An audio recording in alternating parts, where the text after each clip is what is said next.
46 minutes, voici maintenant venir le temps de rencontre.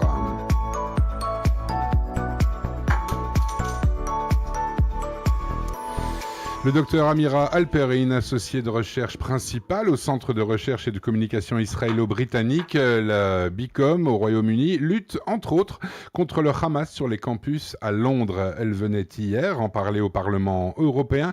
Elle est dans nos studios aujourd'hui à Bruxelles. Alors Lise, je vous laisse parler de tout cela avec notre invitée. Dr. Amira Halperin, hello. Thank you so much for being with us today. Thank you very much for inviting me. So tell us, what is exactly today the status of the Palestinian propaganda in the UK? Comment est aujourd'hui la propagande palestinienne au Royaume-Uni?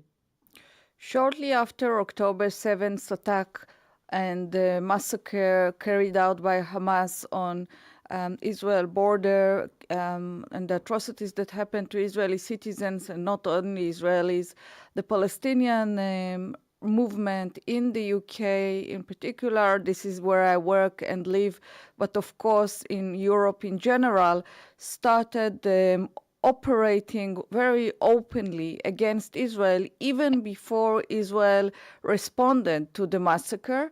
And this response of the Palestinian community in the UK and in Europe was very, very aggressive and very clear. The message was very clear that these attacks should continue further and Israel should be blamed for carrying out genocide and crimes against the Gazan people in Gaza.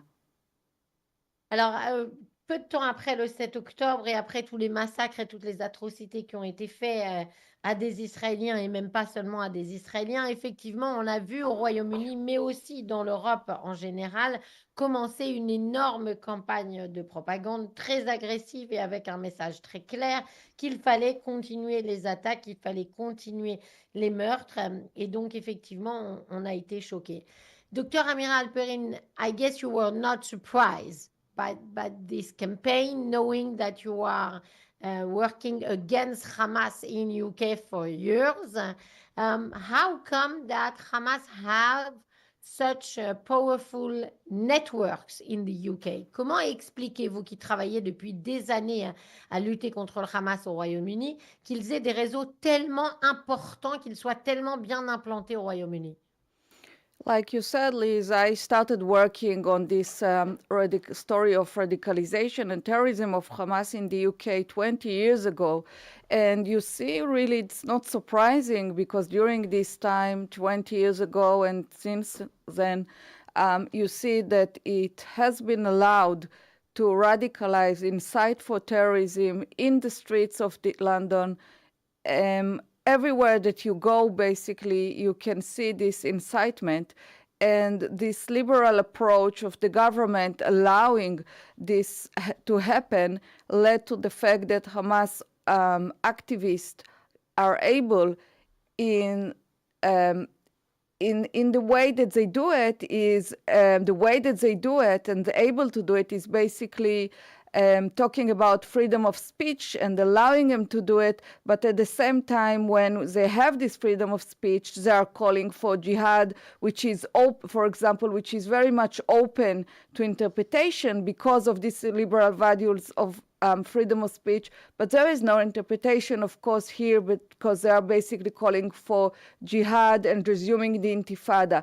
And while we are just talking now, we know that just yesterday at the University of Cambridge, for example, there are calls to continue the intifada and resume the attacks against Israel. So I think that there is not enough enforcement relating to terrorism in Europe, and that allows Hamas activists and other terrorist organizations to operate openly online and offline.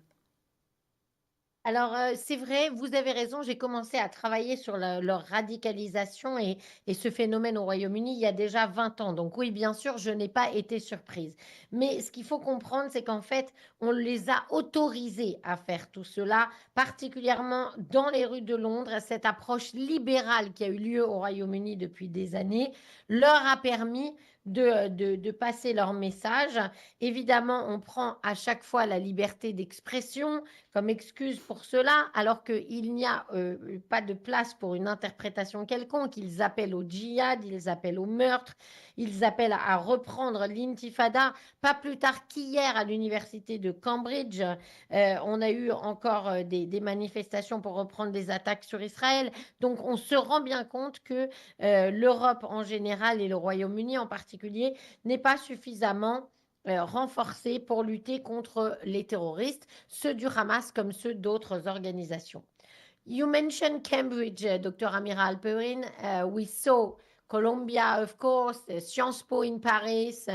How do you explain that this phenomenon is taking place in all those universities that are supposed to be the best ones in the world where you learn humanities? Comment expliquer que le phénomène prenne tellement d'ampleur dans des universités comme Cambridge, Sciences Po ou Columbia, des endroits où on est censé apprendre l'humanité, justement? I can give you a simple answer and explaining to you from first-hand experience. Following October 7th, I worked as an assistant professor at one of the largest universities in the UK. And I can tell you that when you go even to just a simple common room to buy yourself lunch, you can see the Palestinian activist operates freely. I was teaching in a classroom in front of students. I was standing in front of students and being stopped verbally, aggressively by students who support Hamas, and the university management did nothing to stop it. And I think that the main problem is that we have this dominant voice of the Palestinians and pro-Palestinians, and we have the other side, which are the way that the university work is that we, the Jewish Israeli scholars, our voice is not really important, and that's the problem. I can tell you that the problem of the BDS movement and the voices against Israeli and Jewish scholar is very loud. The problem that the university management allow these activist professors and students to openly attack Israeli and exclude Israelis. At the university where I worked, following October 7th, the Palestinian body, including professors, Palestinian professors and students, just sent a letter to the vice chancellor of the university explicitly saying to him, you should exclude Israeli and Jewish scholars from campus. Israelis committed genocide in Gaza, and that's what he did. I mean, it was very clear. And of course, there is also the financial motivation here because the universities gain money from this. So I can tell you that I have built my academic career on doing research about the Palestinian community. I wrote a book about the Palestinian. I did my PhD interviewing Hamas, Fatah in the UK for years. I put a lot of effort into it, and after October 7th, I've just been excluded from the academic community in Europe, and no one wants to hear my voice. And moreover, I've been attacked by students and professors, Palestinian and non-Palestinian, merely because I'm Israeli and Jewish. Alors, je peux vous dire ma propre expérience et qu'il est vraiment très compliqué. Je travaillais comme professeur dans l'une des universités les plus connues du Royaume-Uni et même dans n'importe quelle salle des professeurs, vous voyez les activistes palestiniens qui font leur travail de propagande. J'ai été moi-même agressée par des étudiants et par des professeurs et bien entendu, l'université n'a rien fait, la direction n'a pas réagi. La voix palestinienne et pro-palestinienne est aujourd'hui dominante et la nôtre, celle qui défend Israël et les Juifs, et particulièrement après le 7 octobre, n'a plus vraiment aucune importance. Le BDS notamment, qui appelle au boycott des Israéliens et des Juifs, a une voix très importante au Royaume-Uni. Ça inclut effectivement aussi des professeurs, ça parle systématiquement de génocide à Gaza. Et n'oubliez pas aussi la motivation financière, car les universités gagnent de l'argent aussi à cause de cela. Moi qui ai fait toute ma carrière pour lutter contre les organisations terroristes, qui ai fait mon PhD contre le Hamas, le Fatah, qui ai mis beaucoup d'efforts dans ma carrière académique, depuis le 7 octobre, j'ai été complètement exclue, principalement parce que je suis israélienne et juive. Et j'ai été attaquée personnellement par des étudiants et par des professeurs. C'est ça mon expérience personnelle. Last question, Dr. Amira Halperin. Would you say that it's because also the Labour Party was clearly anti-Semite, that it was growing in the UK, and now we see the left wing in France or in other countries becoming like the Labour Party was in UK? Est-ce que vous diriez que c'est aussi à cause du parti travailliste anglais qui était ouvertement antisémite du temps de Jeremy Corbyn, par exemple, et aujourd'hui on voit une extrême gauche antisémite partout, pas partout, mais en tout cas au moins en France et dans d'autres pays d'Europe? I think that if we look forward and talking about solutions, we need to look at it in a positive way and to find a solution in order for the Jewish community to be able to work and live safely in the UK. The Labour government are, I wouldn't say, I can't judge if they are anti-Semitic or not, but what I would say, of course, there were problems of anti-Semitism within the Labour government that we all know about. Now they're in power just for a short period of time, so we need to judge it in the future, of course. But what I can say and criticize the government is that they're not doing enough.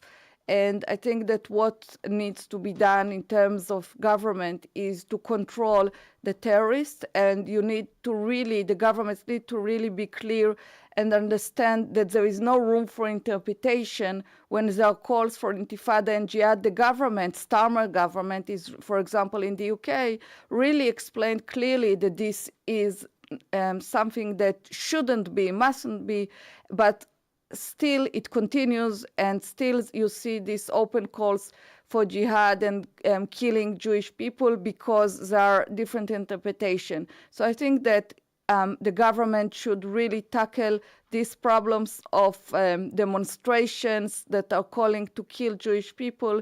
They should restore the safety of the Jewish community in the UK.